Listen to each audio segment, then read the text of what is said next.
ఆ యువకుడు పీక పైన కాలర్ పట్టుకుని పక్కన తీసుకొచ్చాడు, బెదిరిస్తూ ఉన్నారు. చుట్టూ ఆ వెనుక నుంచి ఉన్న యువకుడు చుట్టుముట్టి ఆ యువకుడిని ఇష్టం వచ్చినట్లు తన్నారు. ఒక అమ్మాయి విషయంలో గొడవ చోటు చేసుకున్నట్టుగా తెలుస్తోంది. గొడవ ఏదైనప్పటికీ, చదువుకు కారణం ఏదైనప్పటికీ చదువుకునే యువకులు ఇలా రౌడీయిజాన్ని ప్రదర్శించడాన్ని ఒక హీరోయిజంగా తీసుకుంటూ ఉన్నారు.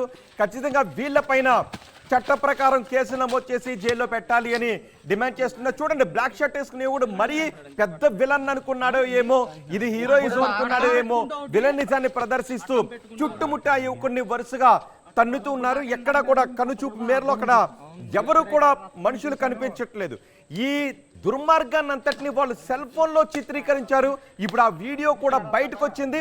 ప్రస్తుతం ఆ యువకుడిని దెబ్బలు తిన్న యువకుడు బాధితుని తండ్రి రాజోలు ప్రభుత్వ ఆసుపత్రిలో చికిత్స అందిస్తున్నట్టుగా తెలుస్తోంది. అమ్మాయి విషయంలో గొడవ జరిగినట్టుగా తెలుస్తోంది. ఇప్పుడు ఈ దృశ్యాలు సోషల్ మీడియాలో కూడా వైరల్ గా మారాయి.